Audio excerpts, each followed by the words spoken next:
নমস্কার, শুভ সকাল বন্ধুরা, কেমন আছো তোমরা সবাই? আমার ছোট্ট সংসারের একটি ভ্লগে তোমাদের সবাইকে স্বাগত জানাই। সকালবেলায় ঘুম থেকে উঠেই কিন্তু স্নান ধ্যান করে রেডি হয়ে নিয়েছি। আজকে একটু যেতে হবে হসপিটালে। হসপিটালে বলতে এখানে টুকটাক ডাক্তার কিন্তু আমরা হসপিটালেই দেখাই, যেটা আর কি আর্মি হসপিটাল, সেখানেই যাব। ছেলের হালকা ঠান্ডা লেগেছে তো সেই জন্য একটু ডাক্তারটা দেখিয়ে নিয়ে আসবো। যখনই হসপিটালে যাই তখন কিন্তু ফিরতে ফিরতে প্রায় 12টা-1টা বেজে যায়। তাই আজকে কিন্তু সকালবেলায় উঠে স্নান করে নিয়েছি, ওদিকে ছেলেকে তুলে ব্রাশ ট্রাশ করেই কিন্তু স্নান করে দিয়েছি। হাজব্যান্ড আসবে, তারপর আজকে এই যে ম্যাগিটা বানাচ্ছি, ম্যাগিটা খেয়েই কিন্তু রেডি হয়ে বেরিয়ে পড়ব। আসলে ভেবেছিলাম গতকাল রাত্রে কিছুটা ভাত রেখে দিয়েছিলাম, সেটা দিয়ে সকালবেলায় একটু ভাত ভাজা করে নেব, কিন্তু দেখলাম যে না, এত সকালে তো ভাত খেতে মন চাইবে না। ওই তো 8টার মধ্যে বেরোনো, তাহলে 7:30টার দিকে খাবারটা খেতে হবে। এত সকালে কি আর ভাত খাওয়া যায়, যতই সেটা ফ্রাইড হোক না কেন। তাই ভাবলাম ঘরে ম্যাগি আছে যখন, ম্যাগিটাই বানিয়ে ফেলি, ভাতটা থাক, যদি সেরকম হয় দুপুরে এসে ভেজে নেব। আর যদি টাইম থাকে তাহলে আবার গরম ভাত তরকারি কিছু একটা করে ফেলবো। আর এই যে ম্যাগিটা বানাতে দেখছো, আমি যখনই ঘরে ম্যাগি বানাই না কেন, একার জন্য বানাই বা সবার জন্য বানাই, আমি কিন্তু কোনো সময় নর্মাল ম্যাগিটা বানাই না। হালকা একটু ওই রসুন আর টমেটো ভেজে দিলে না খুব সুন্দর লাগে, ম্যাগির টেস্টটাই কিন্তু বেড়ে যায়। আর যদি তোমরা পারো একটু রসুন কুচি, একটু লঙ্কা কুচি, একটু টমেটো কুচি দেবে, তাহলে কিন্তু আরও সুন্দর লাগবে। একটু ঝাল ঝাল হলে বেশ সুন্দর লাগে। আমি যেহেতু ছেলে খাবে সেই জন্য দিতে পারলাম না। কখনো কখনো কী করি, এভাবে বানিয়ে ফেলি, পরে আবার তেলের উপরে একটু লঙ্কা ভেজে আমারটাই আমি ছক লাগিয়ে নিই। এত সুন্দর লাগে খেতে। আর আজকে একটু সুপি রাখবো, একটু ঝোলঝোলি থাকবে। আসলে কিট্টুর বাবা কিন্তু একটু ঝোলঝোল ম্যাগি খেতেই ভালোবাসে, শুকনোটা একদম খেতে পছন্দ করে না, খেতে পারে না, বলবে গলায় আটকে যায়। তো সেই জন্য একটু ঝোলঝোল করে রাখবো। আর ছেলেকে স্নান টান করিয়ে এখন কিন্তু ক্রিমটা মাখিয়ে দিচ্ছি। আর এই ক্রিম মাখাতে গিয়ে 1 সেকেন্ড ও চুপচাপ দাঁড়াবে না, নড়ে যাবে, এ করবে সে করবে। আমি বলছি চুপ করে বস, তারপর আমি কিন্তু মাখিয়ে দেবো। আর একদম কথা বলবি না, নাহলে কিন্তু মুখের মধ্যে ক্রিমটা চলে যাবে। আর এত সকালে বেরোবো কারণ রাস্তায় যেহেতু অনেকটা জ্যাম হয়। এই যে 8টায় বেরোবো ভাবছি, ভাবতে ভাবতে কিন্তু 8:30 বেজে যাবে, মানে ঘর থেকে বেরোতেই 8:30 বেজে যাবে। তারপর পৌঁছতে প্রায় 40-45 মিনিট লাগবে। যদি ট্রাফিক না পড়ে তাহলে কিন্তু 15 মিনিটে পৌঁছে যাওয়ার কথা, অতটাও টাইম লাগবে না। কিন্তু যদি ট্রাফিক পড়ে যায় তাহলে 40-45 মিনিট লেগে যাবে। সেই জন্যই আর কি তাড়াতাড়ি যাওয়া। আর সকাল সকাল গেলে কিন্তু ছেলের নামটাও তাড়াতাড়ি লিখে নিতে পারবো, তাহলে কিন্তু তাড়াতাড়ি আমাদের নাম্বার চলে আসবে আর ডাক্তারটাও তাড়াতাড়ি দেখানো হয়ে যাবে। আর হসপিটাল এমন একটা জায়গা না, বাচ্চারা কিন্তু খুব ডিস্টার্ব করে ওখানে। আসলে ওদের দোষ নেই, আমরা হয়তো বারণ করি যে এখানে বসিস না, ওখানে হাত দিস না, এখানে নোংরা, হেন তেন, এটা সেটা। তো ওখানে কিন্তু একদম নোংরা নেই, তবুও ভয় লাগে। ওখানে এত সুন্দর পরিষ্কার পরিচ্ছন্ন, প্রতি 1 ঘন্টায় কিন্তু ওরা পরিষ্কার করতেই থাকে। আর যখন আমরা যাই তখন তো প্রায় ফাঁকাই থাকে, তখন কিন্তু দেখি আগে সিটে বসার আগে কিন্তু সিটগুলো স্যানিটাইজার দিয়ে ওরা কিন্তু মুছে নেয়, ভালোভাবে পরিষ্কার করে নেয়। আর ওষুধের কথা কি বলবো, এত সুন্দর ওষুধ দেয়, এত কম পরিমাণ ওষুধ দেয় না, মানে মনটাই ভালো হয়ে যায় যে এত কম ওষুধ খেয়ে আমি সুস্থ হয়ে যাচ্ছি। তো খাওয়া দাওয়া করে কিন্তু আমরা বেরিয়ে পড়েছিলাম, আর এখন দোতলার ওপর যেতে হবে। হসপিটালে কিন্তু অলরেডি আমরা পৌঁছে গেছি। আর অনেক বড় হসপিটাল তো, বাচ্চাদের, বড়দের, মেয়েদের আলাদা, ছেলেদের আলাদা, স্কিনের আলাদা, মেয়েদের স্কিনের আলাদা, মানে সব কিছু একদম আলাদা আলাদা, সব জায়গায় সেপারেট করা আছে। এবার খুঁজে পাওয়াই মুশকিল হয়ে যায়।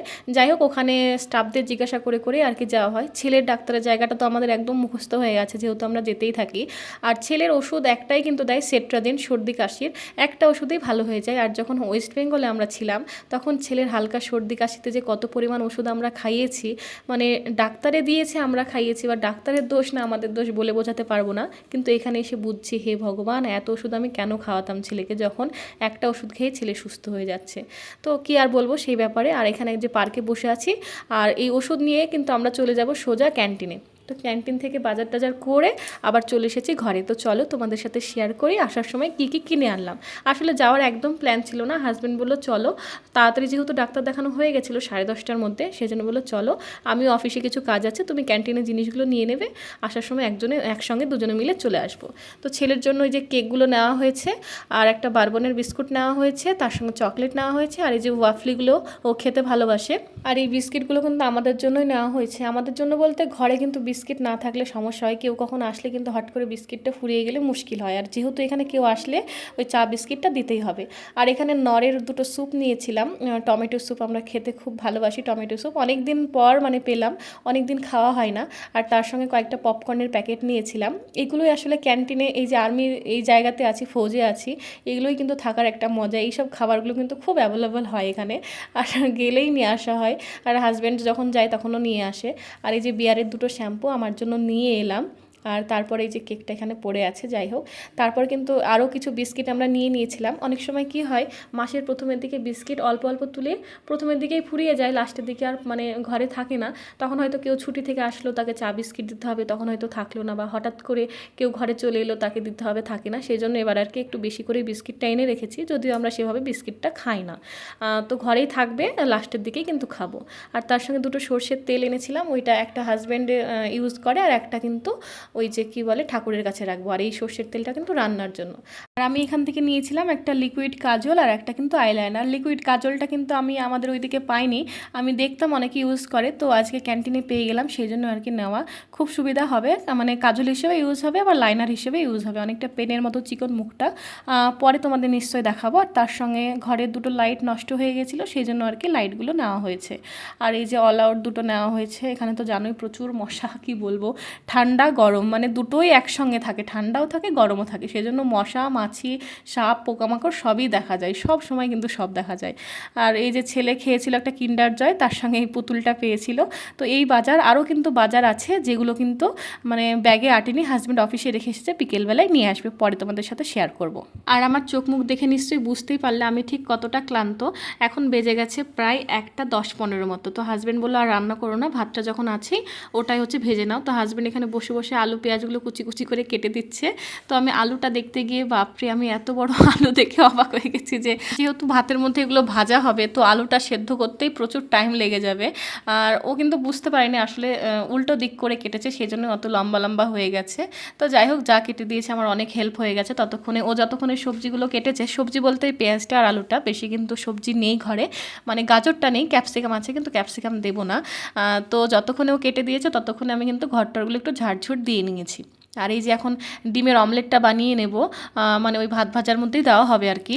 অমলেট না, সরি, আমি এখানে ঝুরি ভাজা করে নেব, ডিমের ঝুরি ভাজা। আর ছোটোবেলায় মনে পড়ে মা যখন এই ভাত ভাজা করে দিত, তখন তো শখ করে খাওয়া হতো না, তখন দরকারেই খাওয়া হতো, পেট ভরানোর জন্যই খাওয়া হতো। তো মা যখন করে দিত তখন কিন্তু ডিমটা খুব বেশি দিত না, বেশি করে পেঁয়াজ আর কাঁচা লঙ্কা কুচি দিয়ে ঝাল ঝাল করে বানিয়ে দিত, সেটা কিন্তু খেতে খুব সুন্দর লাগতো। আর মারা যখন বানায়, আমার দিদাও বানায় খুব সুন্দর, মা দিদা এরা যখন বানায় তখন কিন্তু খুব সুন্দর হলুদ হয়ে যায় ভাতটা। আর আমি যখন বানাই, আমি এত পরিমাণ হলুদ দিলেও কিন্তু ভাতটা খুব সুন্দর হলুদ হয় না। আর ওরা দিলে না এত সুন্দর হলুদ হয়, মনে হয় যেন বাসন্তী পোলাও খাচ্ছি এমন মনে হয়, মানে টেস্ট না দেখেই কিন্তু মনে হয় যে এত সুন্দর কালার চলে আসে। তো আমি অনেকটা হলুদ দিতে আমার ভয়ও পাই যে গন্ধ হয়ে যাবে ভাতটা, সেই জন্য আর কি দেওয়া হয় না। তো ডিমের ঝুড়িটা ভেজে কিন্তু এখানে নামিয়ে রাখবো। তো ডিমটা আর কিছুক্ষণ থাক, একটু ভালো করে ভাজা হয়ে যাক, হালকা একটু লাল লাল হয়ে যাক, ততক্ষণে দেখি হাজব্যান্ডের আবার পুরো আলুটা কাটা হয়েছে কিনা। তো আমি এসে দেখছি এই যে ওর কাটা হয়ে গেছে, ও আবার স্নানে চলে গেছে ওদিকে। আর হসপিটাল থেকে শুধুমাত্র ক্যান্টিনে কিন্তু যাওয়া হয়নি, আসার সময় ছেলের কিন্তু শু আনতে গেছিলাম। তো ওর শুটা যেটা ও পরে আর কি, সেটা হালকা ছোট হয়ে গেছে, আর বেশ অনেক দিন হয়ে গেল, সেই জন্যই আর কি যাওয়া।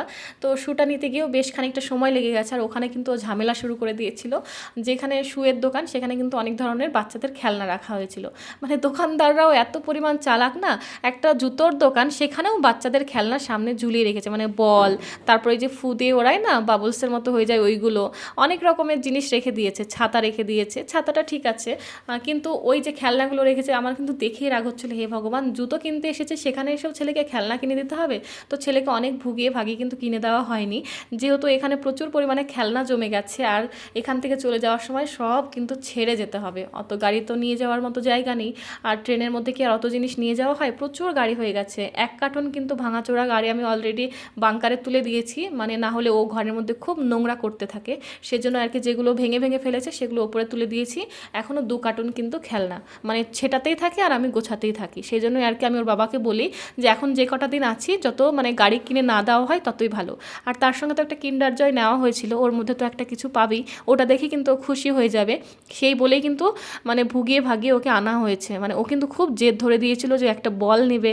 2-3টে বড় গাড়ি ছিল, তার সঙ্গে কিন্তু ট্রাক্টর ছিল, আর ও কিন্তু ট্রাক্টর গাড়ি খুব পছন্দ করে, ট্রাক্টর, জেসিবি এইগুলো, তো ওইগুলো নেওয়ার জন্য কিন্তু খুব বায়না ধরেছিল। তো যাই হোক, হোক যাতামাতা করে ওকে ভুগিয়ে ভাগিয়ে কিন্তু আনা হয়েছে। তো এদিকে কিন্তু আলু পেঁয়াজটা ভাজতে শুরু করে দিয়েছি। আর এটা ভাজতে ভাজতে কিন্তু ওই যে রেশনের জিনিসগুলো ক্যান্টিনের জিনিসগুলো আনা হয়েছে সেগুলো কিন্তু টুকটুক করে গুছিয়ে ফেলবো। যেহেতু আলুটা ভাজতে সেদ্ধ হতে অনেকটা সময় লাগবে, লো ফ্লেমে ঢাকা দিয়ে কিন্তু আমি কিন্তু বাকি ঘরের কাজগুলো করে ফেলবো। আর ছেলেকে তো স্নান ধ্যান করিয়েই নিয়ে গেছিলাম, আমিও স্নান করে গেছিলাম, শুধু হাজব্যান্ড স্নান করার সময়টা পেয়েছিল না। তো ও এখন স্নানে গেছে, ততক্ষণ এটা হতে থাক আর আমি কিন্তু ঘরটরগুলো এবার টুকটুক করে পরিষ্কার করে নেব।